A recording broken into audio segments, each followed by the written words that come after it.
going on YouTube? All of these parts is what it take just to remove the radiator from a 2007 Ford Expedition. This one is a limited with standard cooling. When I did my research, they pretty much all the same. It does have the tow package, but this radiator came off a tow package with the standard cooling. So you're gonna have to remove both headlights, the grill, and when you remove the grill, they sit in these little slots right here. Let me see if I can find a screwdriver. Something to point with. All right, I got it. So they sit in these little slots right here, right? So I basically, not this screwdriver, I use a smaller one. So basically I get underneath right here, you push down, you push the bottom of the grill forward. Down right here, this one, this one, this one. Hope y'all can see it has the little nipples on it. It'll focus. Yeah, there you go. Got the little nipples on it, so you basically have to push that nipple down, push that nipple down, push the grill towards the vehicle. That one, so on and so forth, all the way around. It has the T40 screws on top. Once you remove that cover that goes across the top, you're gonna have to take out both headlights in order just to get access. Makes it a lot easier to get to the hoses. You will need to remove the intake, the entire intake. Just remove it as an assembly. Disconnect the power steering. Well, not disconnect, but unbolt it. You don't have to disconnect it. Your air box, your coolant reservoir, which will be right here, it's gonna need to come out. The fuse junction box that sits normally right here, that will need to be removed. It does have a cover on top. Take this cover off, remove the bolt. You can disconnect that. Your battery and battery box will need to come out. This is the battery box right here. I just took it, this and the windshield wiper reservoir.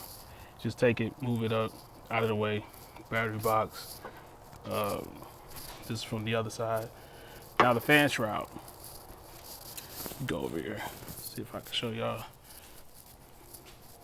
So the fan shroud has like a little hinge right here.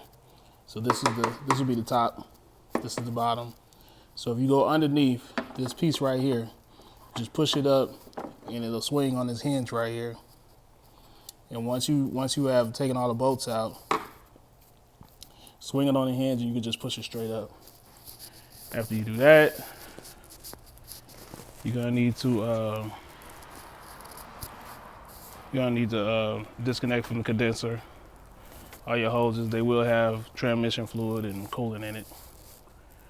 And then once you do that, you can basically pick your radiator up. Oh, one thing I forgot. So it's the upper radiator hose. It's got these regular clips on it. But the lower one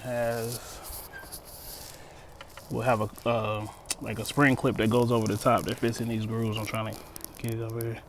It'll fit in this groove right here. So basically you push that spring up, pull it all the way off, and then this is gonna be wedged on there pretty tight. It's gonna take a little bit of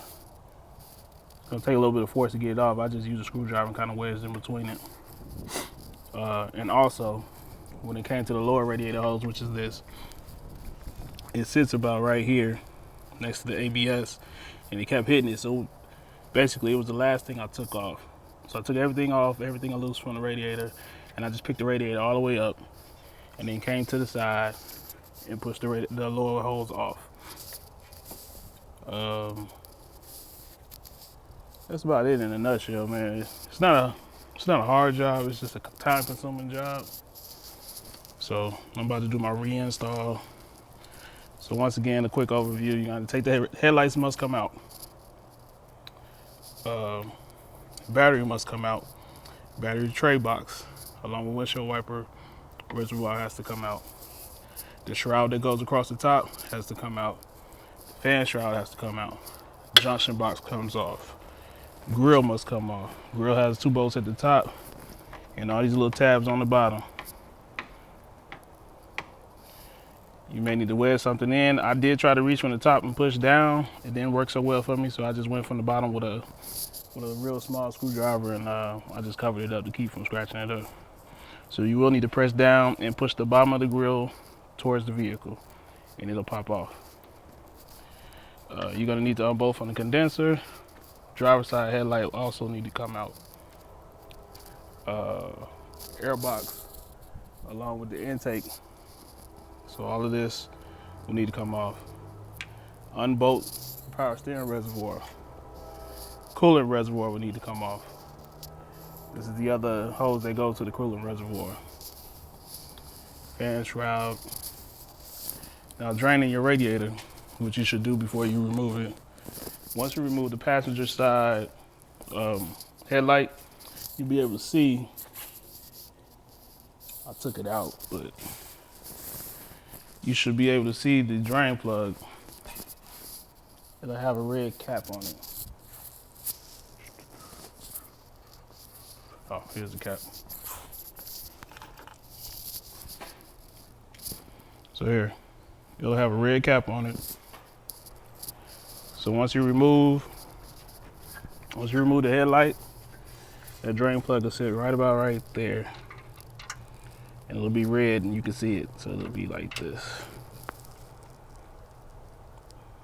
So once you remove the shroud and the headlight, that's where the plug will be. It's fairly easy. So that's all I got today. Just share with y'all because I searched YouTube and couldn't really find a video that gives you a good overview of how to get this radiator out of here. It's gonna take some time, a little bit of effort, but you can get it done. It's just a bunch of parts you gotta get to just to get a radiator out. So that's it. That's all I got for you. This is Chris, Team McMath, McMath Autos. Peace.